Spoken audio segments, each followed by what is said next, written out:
So last year you guys said that you weren't going to make any more albums. So I wanted to take a break from it because one, I'd lost really a lot of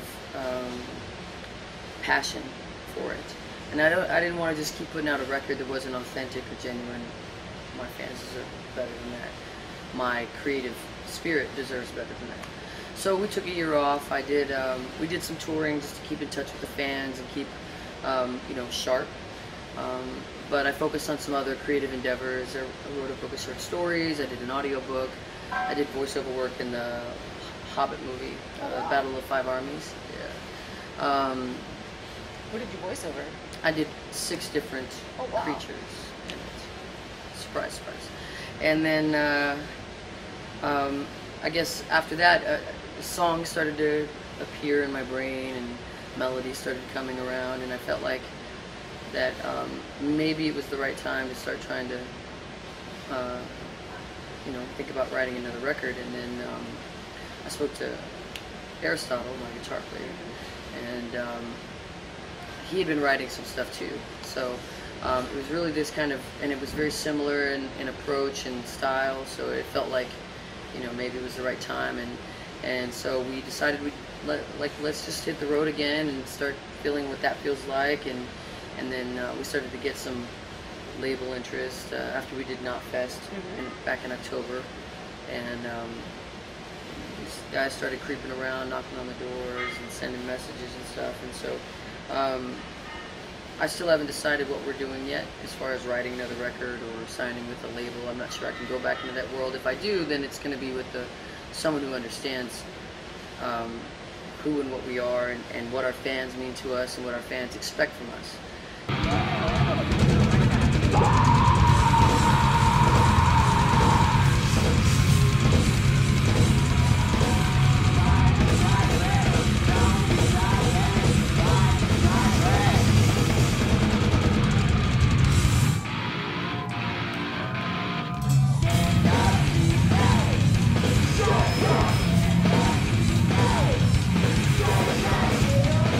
Yes, Mach 2 Point Entertainment is Sid from Slipknot. That's his management company. They're currently our managers. Okay, so that came across was that with the Knotfest? Is that how you all? No, I've known Sid and the Slipknot guys for a decade, and we've just always, Sid and I have been really close for a long time, and we ran into each other randomly at a party in Venice Beach, and yeah, I run into them randomly all at the parties time. too. Yeah, and we started talking about this and what was going on, and I told him, I said, well, we don't have a label, we don't have a manager, so we're just kind of out there. And then he just asked, he said, well, I have a management company,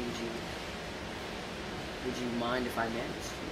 And I said, great, sure, why not? Yeah, so it's been great so far.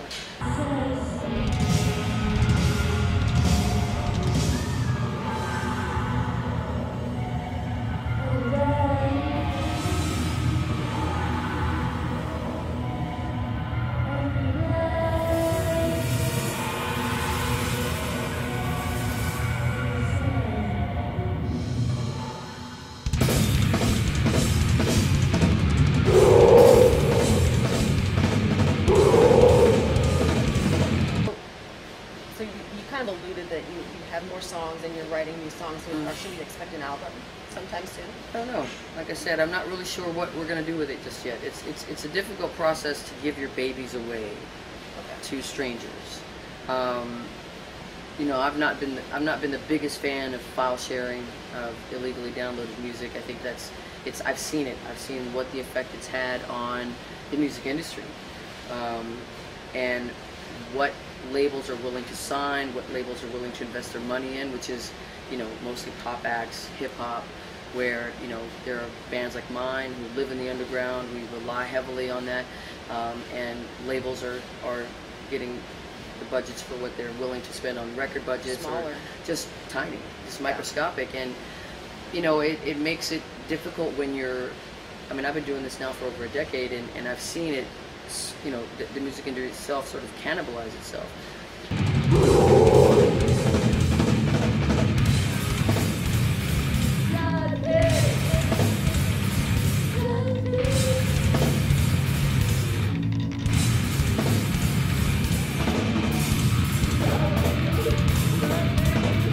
I had no ambition to be a musician. I thought I was going to be either like a poet or an activist or, you know, some kind of writer or even just a visual artist. I had no, music wasn't even on the slate for me. But I went to a festival, I saw this really awful band that doesn't exist anymore, being extremely rude to their female fans, being just, it was like 6 different guys playing 6 different songs at the same time. It was just really horrible. And I was like, well, if they can do that, I mean, I can do that. I can sound terrible. And so I started a band. You know, I think you're onto something. Maybe I should start it because I know I can sound terrible. Hey, it's terrible sales. Join it, yeah. Well, I don't know how much they sold, but they definitely didn't belong in the festival. But we were signed after 4 shows. We were signed without a demo. We were signed purely on the power of our live performance. So it was like, it went from playing in front of, you know, 50 people on the Sunset Strip in Los Angeles to being on Ozfest. Oh, wow. When Sharon Osbourne and Jack Osbourne, her son, who I give a lot of credit to for giving us a shot and discovering us and everything, to putting us on stage in front of 10 to 20,000 people. So, and I wanted to just be an artist, and I just wanted to focus on that, so I trusted a lot of different people to handle my business, to handle, you know, that part of it, and I shouldn't have. I should have been more involved, and that's what I would go back and tell myself.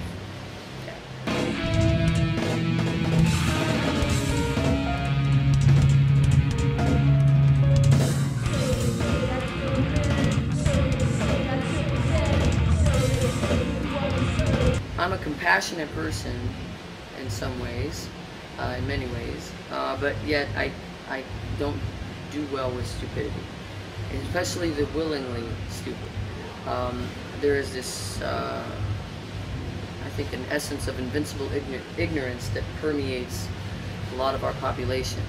And so when I see justice and when I see injustice, and people will sometimes agree with it but don't do anything to make those changes. For example, there's a festival in China, and I believe it's called the Yulin Festival, where they round up dogs, and some of them they steal from their owners, and they skin them and they burn them alive, and then they eat them. But they burn them alive with a blowtorch while they're tied up. People were outraged by this, and yet most people didn't do very much about it. And I understand it's China, I got that.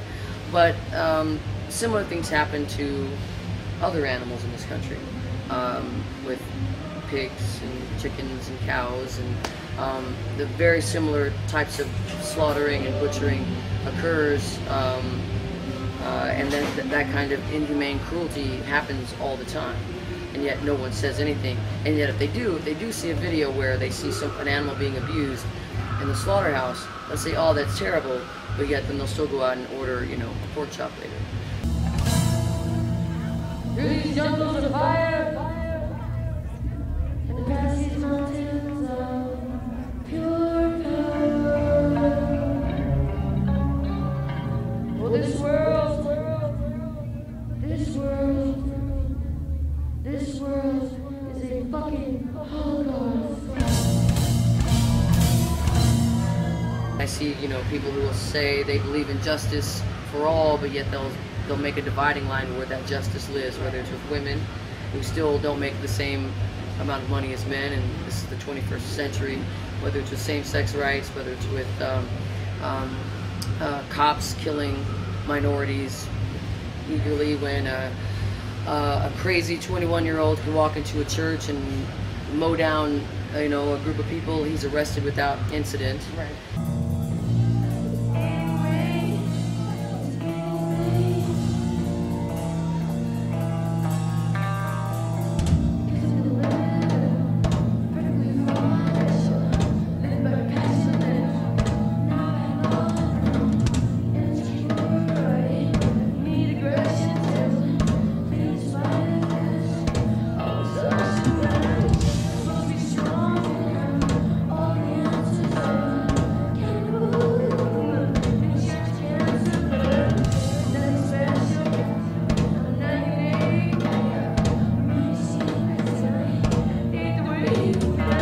A guy selling cigarettes on the streets of New York gets choked out and dies. I mean, they say that there's there's no racial bias and all that. That's absurd. It's a ridiculous thing. So yeah, I do see things just a little bit differently, and I don't mind having discourse with people who disagree with me. I think that's important because they certainly I think it's a way for us to understand why we believe things if we talk about it. Even if we disagree, it's important to back those beliefs up. Right. And you think about it, and it gets, you start, you know. Sure. You understand why you're not just regurgitating something you heard on the news or from your family or your friends. You actually have to plant your flag on that position and defend it. Exactly. This is why. Yeah. Not just because discourse is very important, I think. Absolutely.